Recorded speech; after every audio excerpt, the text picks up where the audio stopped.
Dad found this laying in one of our bean fields yesterday. Solid piece of steel. He picked it up before the combine got to it.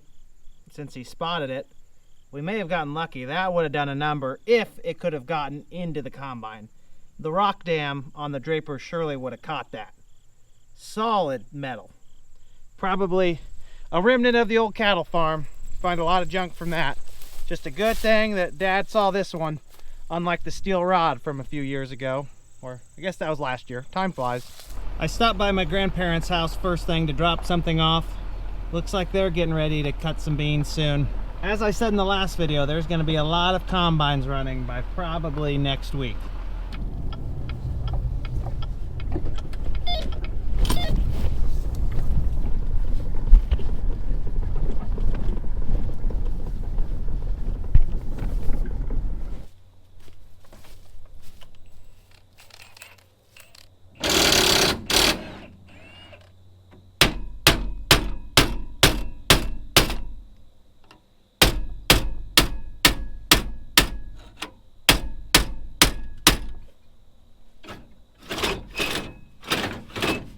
The guards that are on the fixed skid plate sections are so much easier to change if you just pull the cutter bar out a little bit. It works because we've also got some of the ones on the end near the actual snout that are also hard to change. So we just pulled the sickle bar out 6 foot. Should make it all go smoother. The key word is should, because nothing always goes how it should.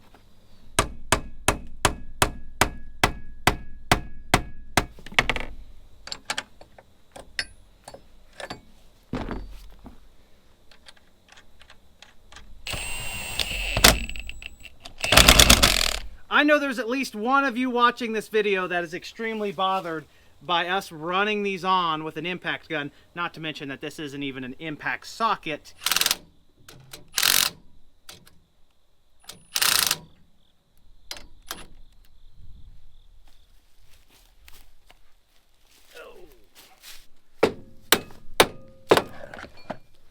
Then next time it won't work.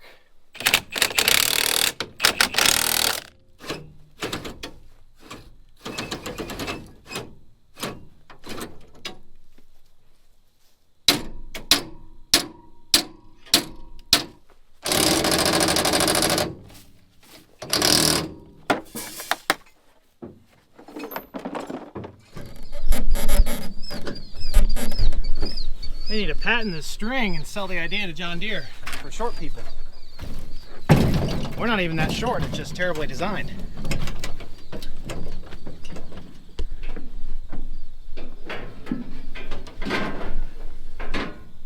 Might need to keep an eye on the oil level on this combine. It's ran up the stick a little bit. It was just over the add thing. So it's either burning a little bit or it's parked on a slight slope, which could be a cause.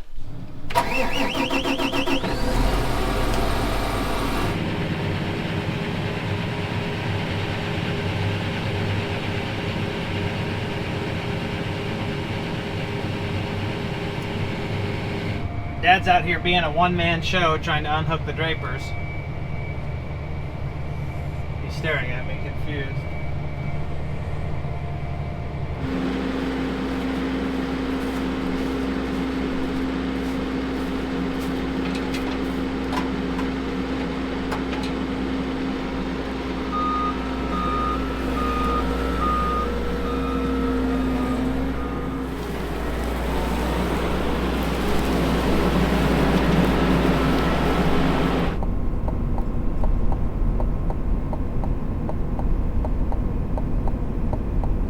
Corn along the lane that was picked yesterday to free up some room for us to move through here tested 25 to 30%.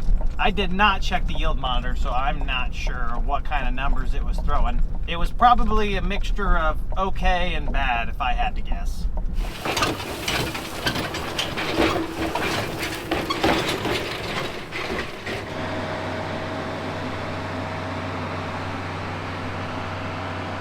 I do not have all of the load data from this field we cut. We started it last night. I wasn't here with the cart. They dumped on the trucks.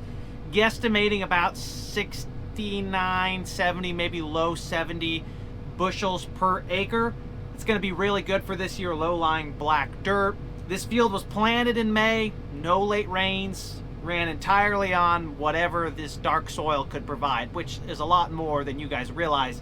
That's why some of these fields catch the big bucks. What you're about to see, if I'm guessing correctly, is one of the most stark differences in a short amount of travel. We cut, let's say, 70 bushel beans here, May planted 31Z03 enlist beans. We are headed a mile to the northwest to what is normally one of our worst farms in a dry year. I would not be surprised to see a 50% reduction in yield from there. That is how low my expectations are for this farm, given the conditions from this season. I'm rooting for our success because every bushel helps. I just don't think the dominoes fell in a way that is going to favor the field we're moving to.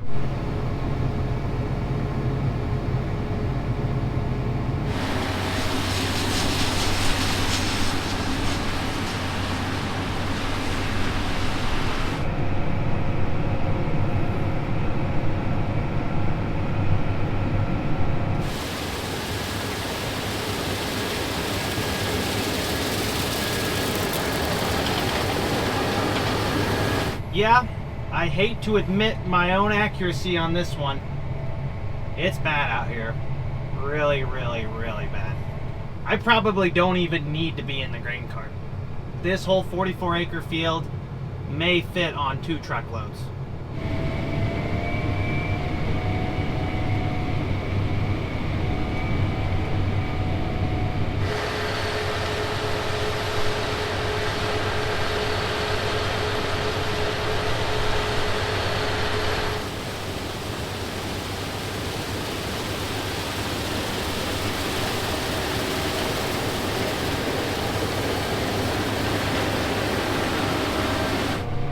There may be some ruts up here in this low spot.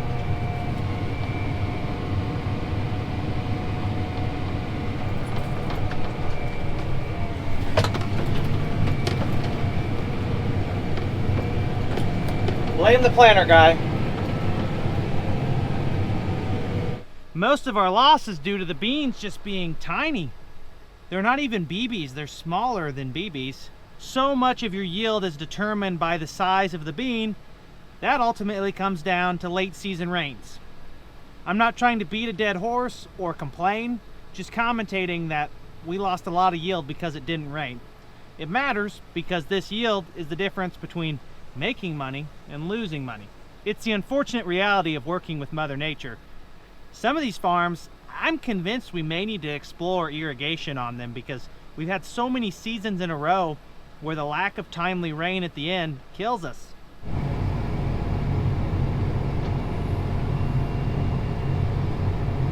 Hey, my unloading auger is not fully swung out, so I can't dump. Of course. The full cylinder on Katie's unloading auger just broke. Get quiet so you may have to stop it. Stop it! Oh, stop it! Oh, you're going in! Just click it! Shut it off! Shut the combine off! Okay, start it again. And put it out some more. Is that the piece they welded? Yeah. Put it out.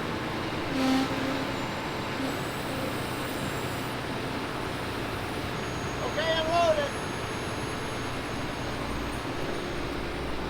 Unload it.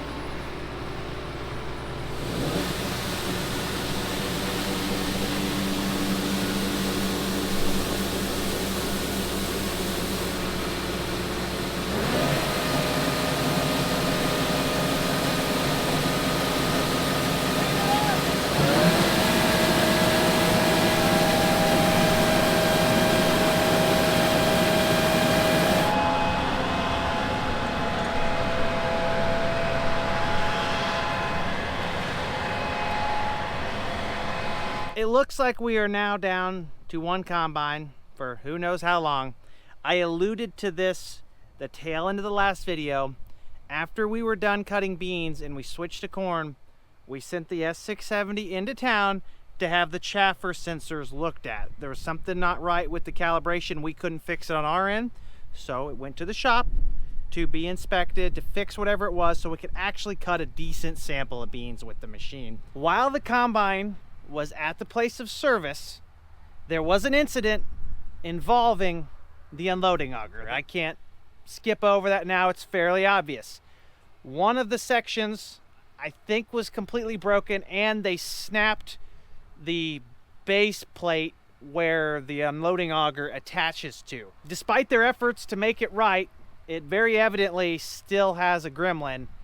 I don't think a weld is going to hold, or at least not a semi-professional weld. In my opinion, they ought to replace the actual entire piece, because it shouldn't be haphazardly fixed if it wasn't our fault. I think they will take care of us. They always have. It is obviously creating an issue now, though, because we don't want to run this combine, fill it full of beans, the unloading auger gets stuck back behind and not be able to empty the combine out when we're done with the field. Our best option is to park it and just run with one machine. A wise man once told me, stuff happens. Sometimes you're the cause of the problem, other times someone else is to blame. Either way, you're not too thrilled to have to deal with the consequences, this being one of them.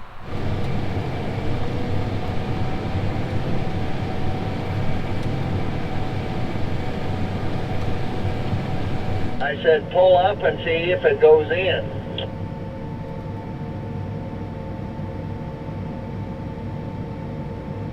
Pulling up and slamming on your brakes is going to make it come out, Katie. Back up and hit the brake. You told me to pull up, Dad.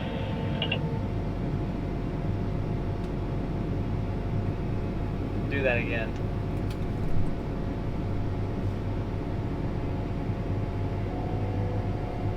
A couple more times and you'll have it. If you're going down the road and hit the brakes, that may swing out. I've got ratchet straps in my truck. We can strap it in. Uphill, so I don't know if it would move or not. Come around. I'm gonna stand on the back of the semi and cut your... like parallel, like I'm unloading real close? No, do a loop right here and head back that way. Facing north? I'll have I've got a radio on me.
One combine's headed to the shop, the other one to the next field. I offloaded the last beans, gathered the data, and this field made a whopping 43 bushels per acre. Last place right now by almost 20 bushels on average versus what we've cut so far. Historical data tells me that this is probably our worst field. A 3/8 planted the second to almost third week of May should not be cut the 18th of September. Normally they don't cut for at least another 7 to 10 days. It's a sign of the season and has a lot to do with why these yielded so poorly. 2 years ago we had a similar finish, and I think these yielded in the mid 50s, so this year was even worse. Hopefully that's the bottom and it's only uphill from here, or downhill I guess, depending on which way you want momentum to take you. Katie's gonna operate the one combine. Dad's gonna go do boss things somewhere. He's probably gonna go check on the other machine in town. Hopefully these beans are better. I know this farm, it was planned in a month earlier, but you gotta have rain on some of these to finish them. And this is one of them. Lenny and Graham are here riding right now. Allie has a post-delivery doctor's appointment. She took the little baby with her because they seem to be attached at the hip for good reason, seeing as she's his food source and much more nurturing than I am. The boys are riding with Katie in the combine. I guess she's just more interesting than I. Maybe she's got snacks. It always works with children.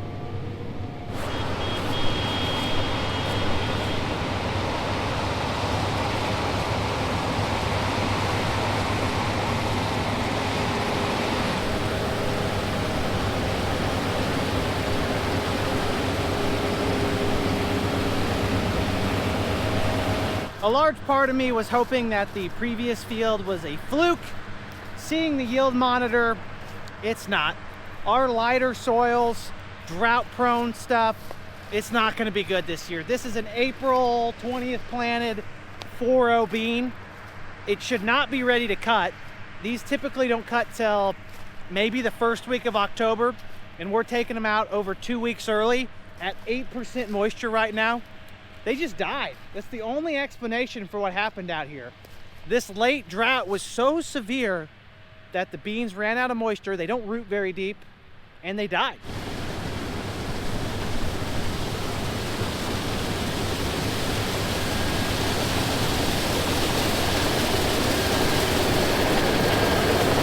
I pulled this plant from an average looking spot in the field. Great pod development. A lot of 3s on there, a couple 4s on the bottom. A really good stand of soybeans. Good nodes, just did not finish well.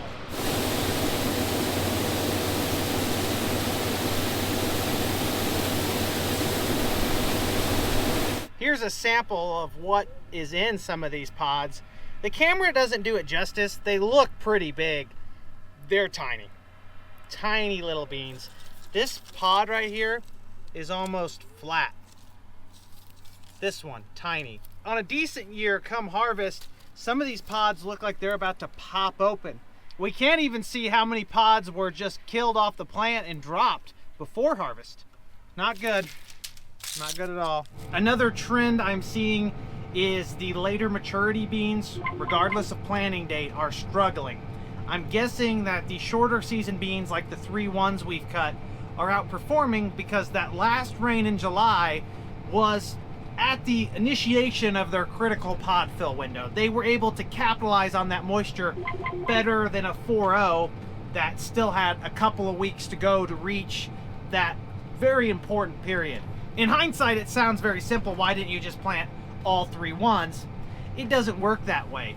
Next year, although the trend tells me otherwise, you could have a 3-1, it not rain in late July, the shorter season beans suffer like we're seeing here, but then you catch a rain in the 3rd or 4th week of August and a 4.0 bean like this one thrives because it didn't mature till later.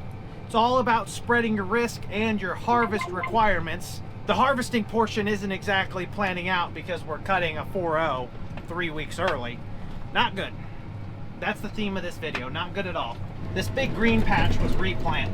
We're leaving that. We did have to cut through it to get to the other dry beans. The rest of them aren't mature.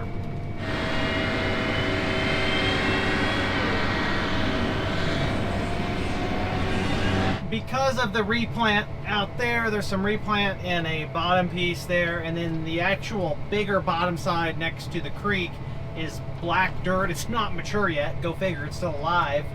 I've only got data from this top portion.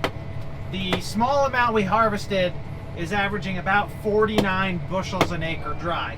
Keep in mind that is extremely dry, 8 to 9% going to the elevator, so we're losing 5%, maybe give or take 1 or 2%. This field being over dry doesn't help our case. Probably 4 to 5% weight loss from that alone. When your yield's only 50, it's only 2.5 bushels. It matters more the more beans you have. If you're cutting 100 bushel beans, 5% is 5 bushels.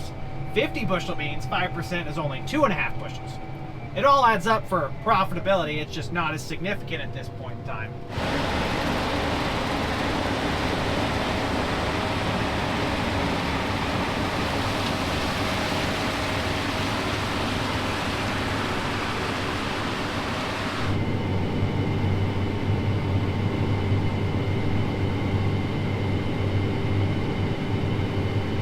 Spirits are pretty low around here. What else are we gonna do but keep harvesting? You gotta get the beans out when they're dry. Not sure what he said. Did you hear what he said? Right to unhook it. It's probably not a healthy way to view things, especially when they're mostly out of your control. I take it very personally when our beans do not perform to my expectations. If it's entirely on the rain, yeah, I could probably wipe my hands with that. Is there something more we could have done? I'm not seeing anything that's jumping off the page to me right now. Planting date has nothing to do with it. We've cut April beans that weren't great. We've cut May beans that weren't great. Our March ones are actually our best ones on average of the bunch by probably a substantial margin. Perhaps we should have explored planting more earlier? I don't have a good answer. And I'm afraid that the yields are going to continue to decline with an occasional exception on a few farms. How many degrees do I set this? Been doing 5 on all the fields I've set. There's a lot of green beans in that hopper, and the beans as a whole are averaging 10%. It's going to be another field where we have to leave a bunch of green patches because they're still alive while the rest of the field is dead and dry.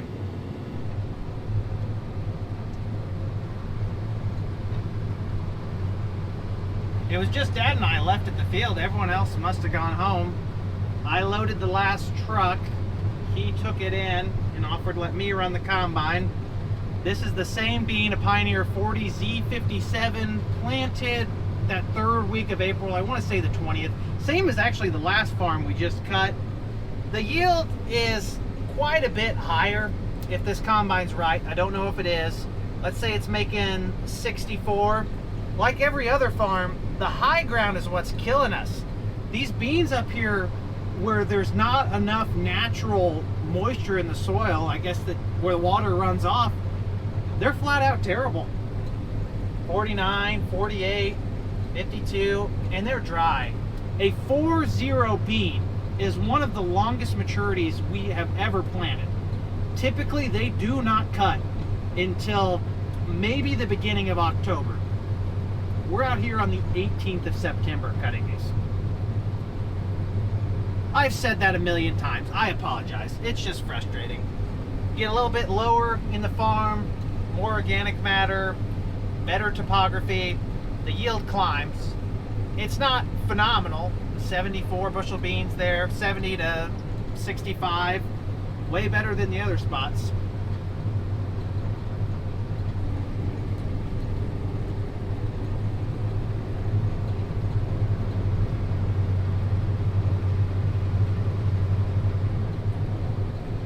Low black dirt, saving the average out here.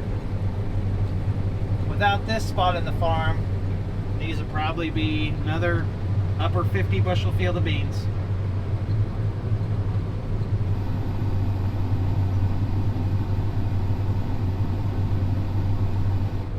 I figured out today to run the Harvest Smart automation, you have to bind a button somewhere. I couldn't for the life of me figure out why it wasn't slowing down when the engine was getting overloaded. Turns out it wasn't on. I set it so the E here turns this system on. It monitors power. It can also be set to monitor grain loss when it senses the engine is at a high load, depending on the threshold you set. So here I've got it set to 95. There's also a boost range in there, but you really don't want to stay in there for too long if you can avoid it. It will back it down automatically, so you're always harvesting at what should be maximum engine efficiency. Right now it's got us doing 5.1 mile an hour, 5.3. Got it set to 98, that's probably a little bit high. Go over here to the yield screen. That is 27 acres an hour in probably 70 to 75 bushel beans. It's been jumping a little higher. We're in like a low spot in the field. That's where all the yield is where the water sits. Most years it'd be drowned out. This year it's the best.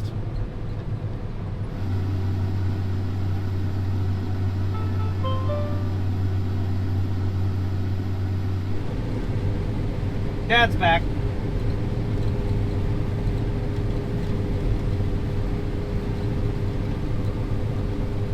Oh, is he gonna run the grain cart for me? A first ever experience? Because the Harvest Smart is set to the power only mode, when I kick the unloading auger on, the combine should recognize that pull down, because the unloading auger, especially in soybeans, takes a lot of horsepower, and bring the machine to a slower ground speed, I think. I don't know for sure. Perfect example right here, really green spot, not that high in moisture, the yield climbed quite a bit. The combine can tell it's working harder, so it slowed us down to 3.5 miles an hour, which is 19 to 20. In a perfect world, your combine would always be going slow. It means your beans are good. Once you're in the box, you just hit the resume button. It'll kind of jerk you around a little bit, but it should find it. He's coming somewhere. Amateur car drivers, what can you expect? Oh, there he is. And a cute little jingle. This is pretty cool. I've never done this before in my 6 years of running a grain cart. You just gotta trust it.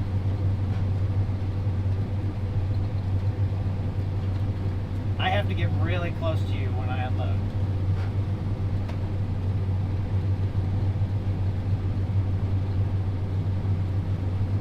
Should I jerk them around just for fun?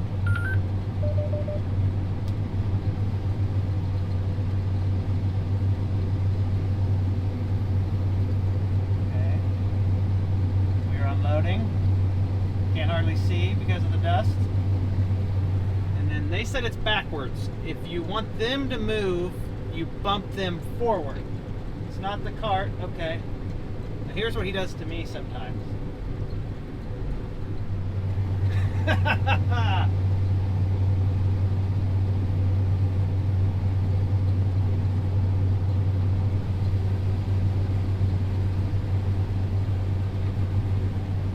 just keep hitting the buttons to jerk him around so he knows what it feels like.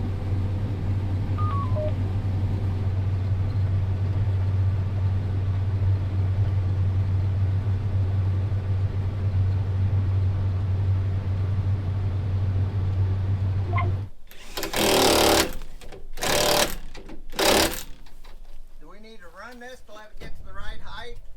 What? Up here? Probably need to hit the point. No, hit there first.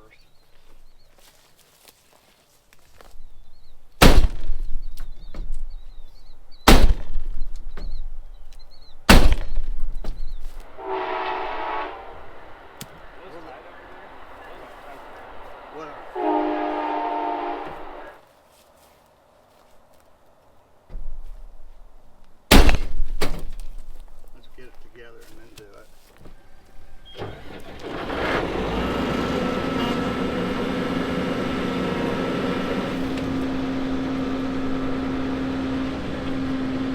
This morning we replaced the other half of the cutter bar, just precautionary. We had planned on doing that anyways. It was a good morning to do it. Cooled off last night, so the beans are probably a little bit tough. There's also a little bit of sledgehammering on a guard that was bent for some reason. I don't know if he cut over something and it bent the bottom of the head or what happened. Assuming it doesn't fall apart when he starts, we should be in for a decent day of cutting soybeans. I don't have any updates to provide on the other combine. They should be working on it. I've not been in there to check.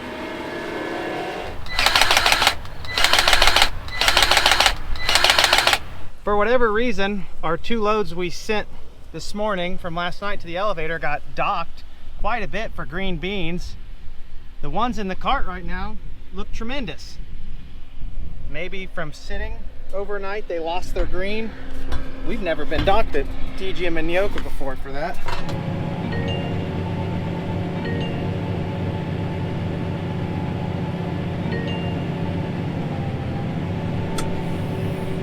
I'm happy to report that was a false alarm, a complete misunderstanding. Dad asked Jeff what the moisture was on the loads. Jeff said 9%. For whatever reason, perhaps tired from changing the cutter bar or didn't get enough sleep last night, Dad understood it as 9% FM from the green beans. A 9% dock on a load of soybeans would be ginormous. If you're hauling an 800 bushel load in, that is 72 bushels out of that load dock. So on this field, which is almost an 80 acre field, that is almost a bushel an acre lost, and that's on one load. So the second load was even more concerning. Turns out it was just a common communication error. Those do happen on the farm, no matter how long we work together. These beans have some yellow spots in them, but they're dry. You might occasionally get a green pod or two, and I'm not going to say there's not a green bean. They always exist. Green beans are the nature of cutting soybeans here in central Illinois with fungicide, decent plant health despite a poor finish. They just don't all mature and get to a harvestable moisture at the same time. You can cut 8% soybeans that still have some green in them. If you get into the southern United States, they like to desiccate their beans. They'll come out a couple weeks before harvest, maybe 3, and spray a gramoxone or a sharpen. There are even some non-traditional, non-herbicide options to terminate beans. Could it be viable here in central Illinois? Perhaps.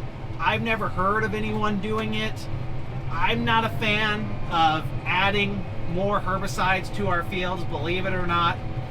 I'd rather just get a rain in the fall and not have to worry about your beans being too dry and not ripe at the same time. That's the position we are in today, and a lot of people will be if it doesn't rain. Katie's running the solo machine today.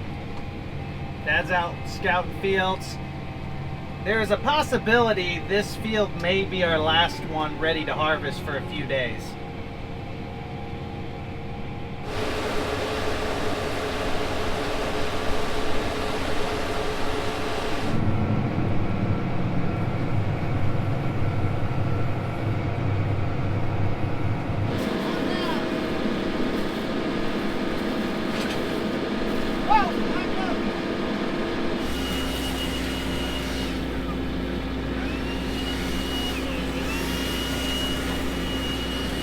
With the harvested acres on the combine and the weight over the grain cart scales, the beans are making just a smidge under 65, like 64.9 something. Dad did some scouting and decided there are no other beans mature enough to harvest. So we are going to switch back to corn. Before we do that, the drive over had a slight breakdown and we are fixing it. This is the extent of the fixing I'm going to show you because it's not the safest project I've ever seen. No big deal. Everything is fixed and safely back on the ground. While we were at it, I greased the entire drive over and everything on the auger except for the bearing up top. I don't really want to carry a grease gun all the way up there to grease it, and it probably doesn't need fully greased at this point in time. Much to my surprise, I heard some booming thunder in the distance. We have a chance of storms every day for the next week. You can call it a monumental shift in the forecast. If it rained today, I would be shocked, and I believe everyone here would be relieved for the opportunity to take a day or two or a weekend off from harvest. Back south of Lakeland College, picking some April planted DeKalb 6618 and Pioneer 12065. I think the DeKalbs are on the outside and the Pioneers on the inside. Few bands of rain in the area. I've seen a lot of combines running. See what happens. Katie's riding with me. She said it's going to be raining in less than 5 minutes. Allegedly, it has rained back at home at the bin site because Chris called me saying the ground was wet. We don't get many of those ground wetters around here. Dad's got the radio in his hand. Clicking buttons. What's he gonna say? Exactly, too dry. 15%. Better run the garden hose in the auger. Here's the rain. 6 weeks late, but it is here.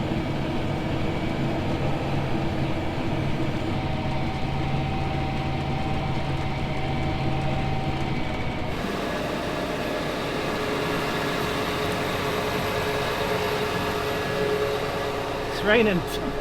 Katie was riding with me while we opened up the field. She laughed as I tarped the grain cart, so I laughed as she's tarp flagging the tile hole.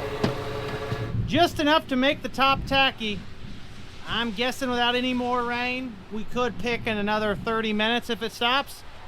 For the sake of everyone's sanity, we may just quit for the night. I like that idea.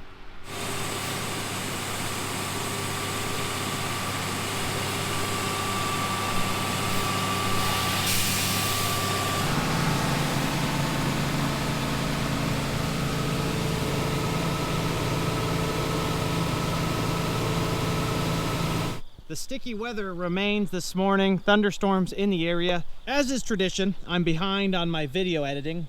By the time I get home at the end of the day and put the kids to bed, help my wife with all that stuff, I'm exhausted. Sometimes I can do some editing. I've noticed I'm more proficient if I just go to bed early, let's say 9 o'clock, and then get up early, like this morning at 5, and try to knock my editing out, get the video rendered, thumbnail, title, all that generated, put together, and then I can go live with it that morning. I followed this exact game plan to a T this morning, got up at 5. When I got up, Lucky, the golden retriever, I don't see him right now, was barking pretty viciously. He's a really good guard dog. Sometimes he barks for no reason. Other times he barks, especially the way he was barking this time, it means there's something going on. He's alerted me before to coyotes around here. And in this case, there was a potential intruder or some group in the field out here is what I'm guessing. Lucky was out here barking to the southwest. Based on my surveillance, 2 people were dropped off somewhere over there, and I'm just guessing that they probably weren't going for the house. I think they're probably walking the bean field here, trying to get to our sheds. Very common for thieves around here to try to get in machine sheds, steal tools, batteries, GPS hardware. I'm not really sure. My shed there has got quite a bit of valuables in it. That shed, you'd be wasting your time. You're gonna find dead mice and things that are worthless that we keep because they're valuable spare parts. That shed's got equipment in it. You can't really steal the equipment. I mean, you can try, you're not gonna get very far. To make a long story short, Lucky coming out and barking viciously scared them enough that they skedaddled. I'm going to attach an audio clip here. Some of you may not be interested or turned away by some of the foul language. If you've got children or just can't stomach that stuff, skip forward a minute or two. I'm going to not bleep anything out. It's not super audible with the crickets and just the background noise in general and Lucky barking. It is funny and sad at the same time to listen to this. I would estimate that the time of day this occurred, 5 a.m., there was probably some stimulating substances involved that typically float around rural areas. You can fill in the gaps with your imagination what those might be based on the breakdown that one of the individuals is having. He also states in here that he doesn't want to go back to jail. This is why he got out, presumably got out of trying to rob from people. Skip this clip if you think it's going to offend you if you've got children. I wanted to leave it in there though, just for some of you to hear. I think it's funny and also just sad.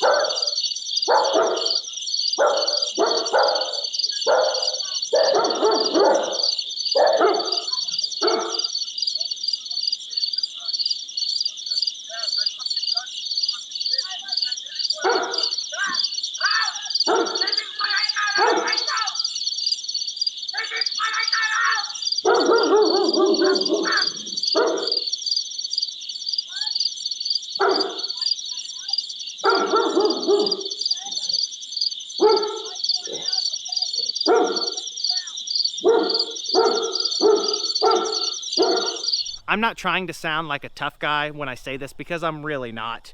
This property is thoroughly watched by security cameras, accessible on my phone at all times. The dogs, although not vicious, will alert us. And inside, there are much worse things that will greet someone if I feel like they are posing harm to my family.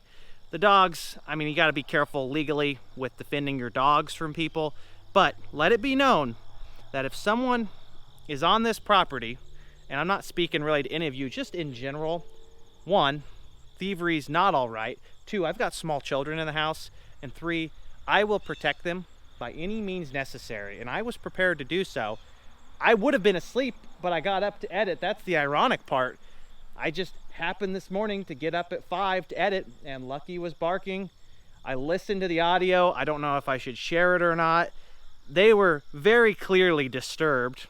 One of them mentioned that this is why they got out of doing this, possibly being spotted or doing anything of the sort. Just a little Saturday morning excitement here. A lot of bad people in this world, though most people are good, I think. It's the rotten apples that ruin the bunch. And you got to keep a close eye on your property and your possessions. I've texted all of our neighbors. These things happen in sprees. They'll hit one area, let's say 20 miles away. You'll hear about it, and then nothing will happen for a while. The sheriff will patrol. Then they'll move somewhere else. I've told everyone to check on their belongings. We're going to make sure everything's locked up tight. Lucky's just a great guard dog. He's very sweet. He's not vicious, but he loves to bark. And if he hears something that he doesn't like, he barks. Right now, he's just pooping. The dogs also poop a lot. Good job, Lucky. No, don't stop. You can finish. I interrupted him. Interrupting that process is almost more criminal than trying to steal things. Also, can anyone explain to me, why would you try to steal things at 5 a.m.? Some people are awake at that hour. I'm not normally awake, but I know a lot of people getting up and going to work early, perhaps because it was a Friday night, Saturday morning. It's a safer time. I'm sure there's a strategy to it. Usually the sharpest crayons in the box also aren't committing theft. So we got to keep that in mind while we try to figure things out.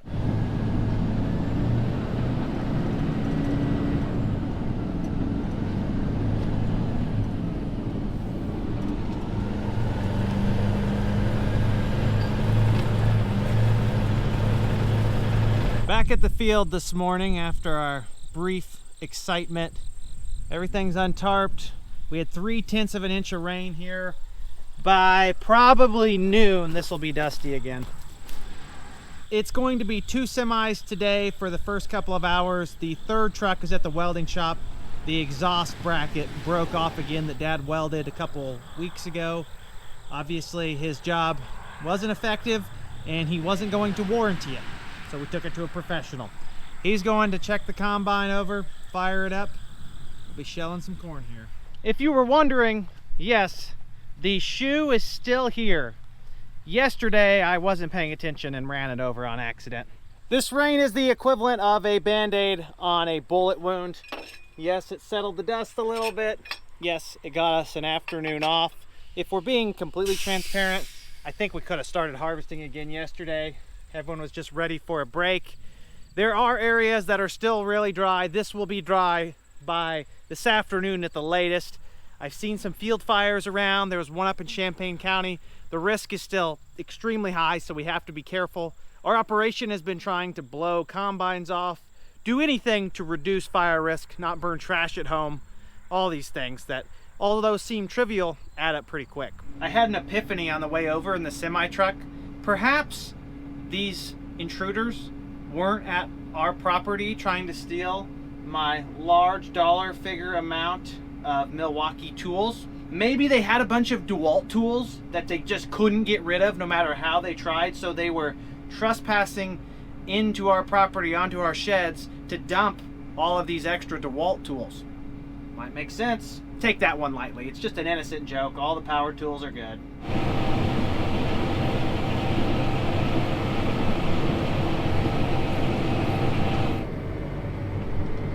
Katie's operating the combine again today.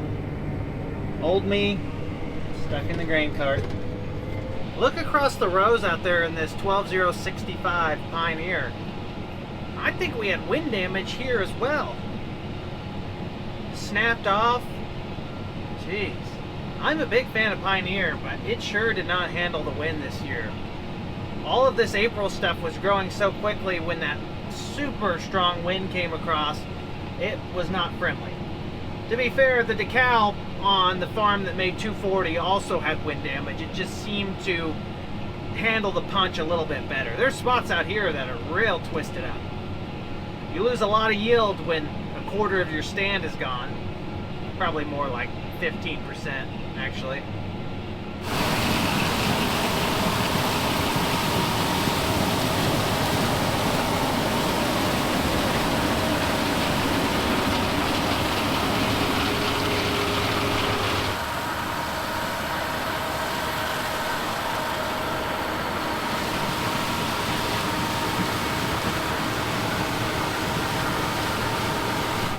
There's the boss, standing out in the field.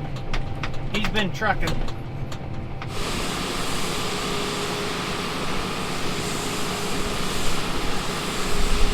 The big machine's back at home base, fueling up, emptying out the last trucks from the previous fields.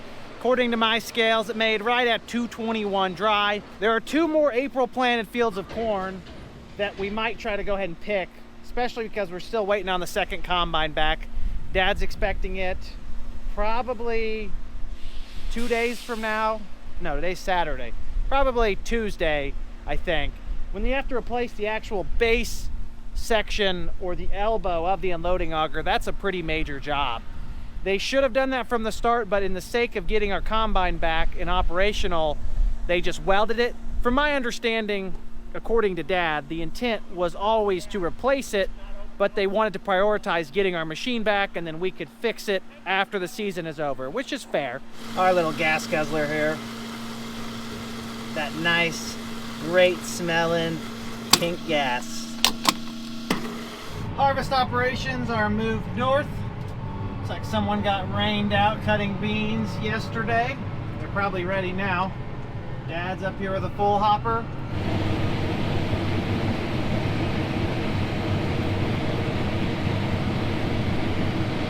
The ears are still up on this hybrid. Great sign.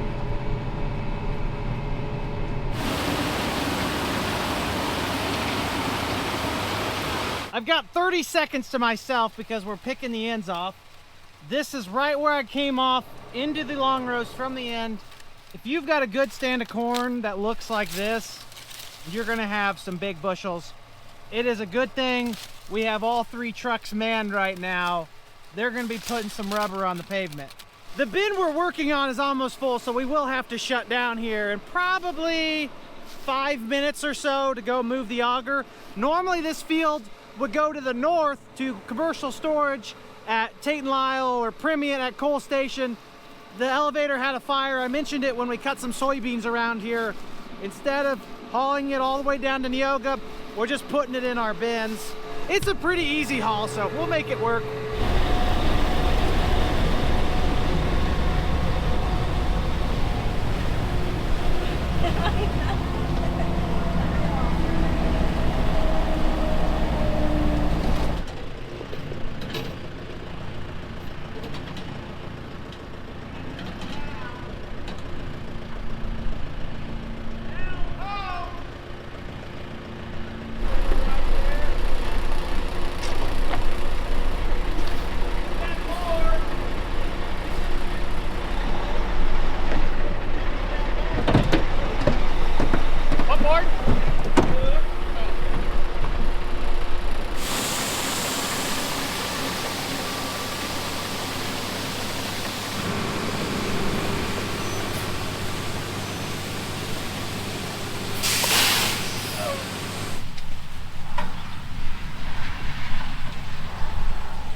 To my surprise, Dad has been talking a lot lately about really wanting to put a leg up there at the main farm so we don't have to screw around with the augers all the time. It'd be fairly expensive to put a leg up that'll replace the capacity of a 13-inch auger.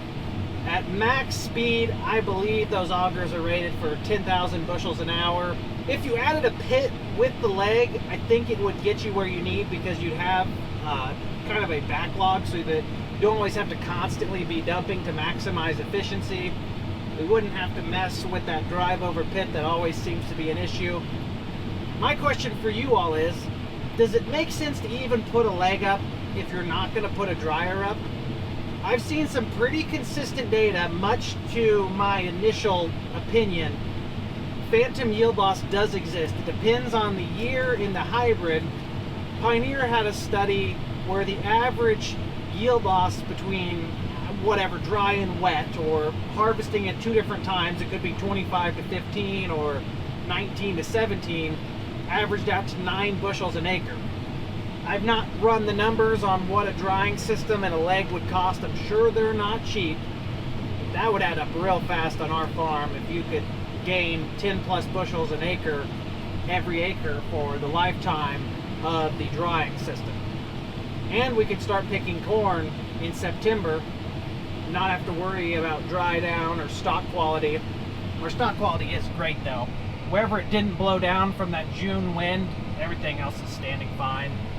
Surprised to hear Dad talking that way. He's usually get by with the least amount of stuff possible. A lot of our success on the farm is due to his thriftiness. I would be interested to entertain the idea. I'm guessing the cost would scare us away. This cornfield is getting peeled off like an orange right now. 3 trucks, 3 drivers, hauling legally probably 900, maybe 925 a load. Our 34-foot trailers can't do much more than that unless the corn is really heavy. I stuff it full and overweigh the truck. As of this current second, we've just caught them, and not even technically, because the combine hasn't stopped. The trucks aren't considered caught until the combine stops. There should be another one coming any second. There's a rain out to the southwest. It is really impressive though what this big machine can do in dry corn. Dad's picking 7 miles an hour, depending on the spot. He does slow down occasionally. Corn's running, I think, about 240 at 15 to 16% moisture. Might be better, might be worse. Moisture is probably pretty accurate. I'd love to be a vulture just circling this right now. It's pretty impressive. I know some of you do way more than that. This field is probably Monday at 10 a.m. for some of the big dogs out there, but to see it go so smoothly, especially with the trucks mostly keeping up, that's almost always our limiting factor, is trucking capacity, even when we had the smaller combine. The bigger one makes it harder. It's fast though when they're hauling and dumping into the big 13-inch auger. As long as there's no breakdowns, we are eating right now.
My apologies. Camera battery died yesterday and I didn't have a spare. It was an uneventful and successful day of combining some corn. Phenomenal yields, trucks were keeping up. You couldn't ask for much more. Catching the combine does suck down the diesel fuel. Believe it or not, that cornfield up there in God's country averaged 260 wet bushels per acre at 15.7% moisture according to the combine. I was wrong about the hybrid. For whatever reason, I kept thinking that was 13,777. It was 14,830 Pioneer. I don't know why I was so confused, but it did pretty well. Dad's machine was running a solid 6,500 bushels an hour straight line yesterday in spots. What really makes a positive difference, regardless of the size of your grain cart when you're trying to keep up with a combine, is how fast you can unload, especially if you're only running one cart. I know that the Brent carts probably have a comparable unload speed to this Elmer's. Both of them trump that single Auger gravity fed J&M cart I used before. Nothing against it, it was simple and reliable. This one leaves it in the dust. I need to time it sometime. I think I can load a truck in probably 40 seconds if I just let this thing go full bore. Really impressive, and it helps keep the combine running. It only stopped and got cab corn one time. So maybe I get a 3-strike rule. I got lunch yesterday, so that's all that matters. They didn't withhold that. Too much lollygagging today. I'm late. All this corn is gonna go to that auger, straight into the bin. Today we are picking some mid-April planted DeKalb 6618. Yielding fairly well for this farm and the planting date based on my current anecdotal evidence. This is one of our middle of the pack farms. It's not great, and it's also not horrible. Like any other farm, if it gets the right rains, it can produce with the best of them. And if it doesn't rain, it might fall behind a little bit. This April planting date seems to safely be yielding in the low 200s, if not more. According to the grain cart scales right now, we're running about 235 dry. Actually closer to 240, but we'll wait and see how it finishes up. The trend I'm seeing this year and for years past is our end rows are really dragging behind significantly. The corn is way drier. I don't know if that's purely a plant moisture thing where our corn's over dry, we're harvesting it, getting more loss from head shelling, grinding more up in the combine. It could be the generalized effect of drought because it's drier on the outsides with less plants and other matter blocking the wind, dries it out quicker. One of the first seasons I can remember where the low spots that almost always drown out and drag our yield down are perfectly intact and actually the highest yielding areas of the field. Back a couple 100 foot, the yield monitor hit 300 at one point in time. Our loadmaster has requested 500 bushels from the top. Should top her off. Bins like this one are exactly why Dad's talking about wanting to put up a grain leg.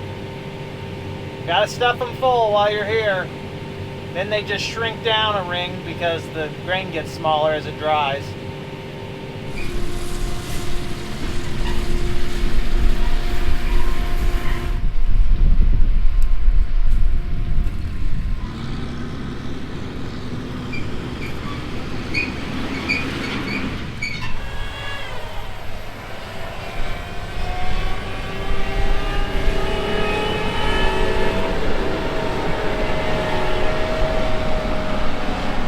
Yes, I think he is aware that his hopper's open. We're just moving to the last of these 3 pieces. After we get this completed, we should be done for the day, and we'll wait and see what the rain does.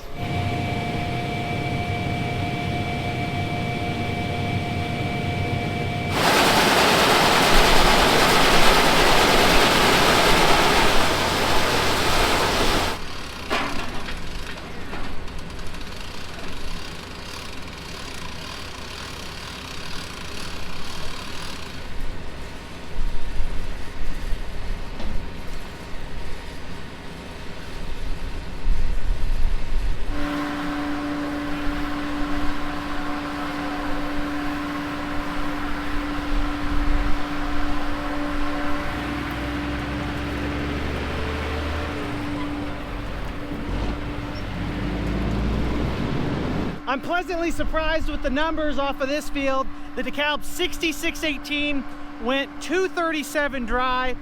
I think it was closer to 245 wet, averaged about 17%. I was shocked that April planted corn can still have moisture.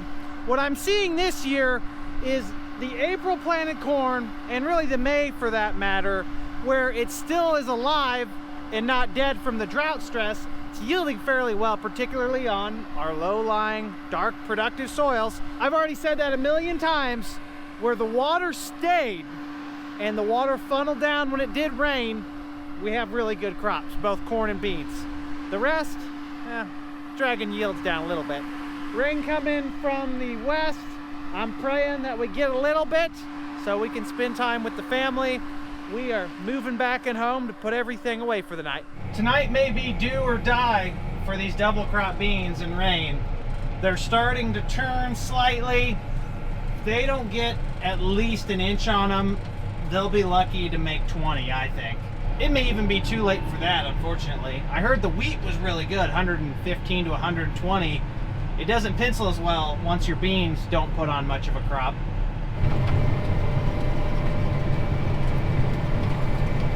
I believe it would be a fitting time to end the video right here. I don't even know how many days I've been filming in a row for. I bridged a bunch together to try to get caught up to real time because sometimes my editing kind of slows me down a little bit, especially when we work longer hours. With that being said, I'm gonna pull the plug. I appreciate you all tuning in, and I sure hope to see you in the next one. Have a great day, everyone. Peace!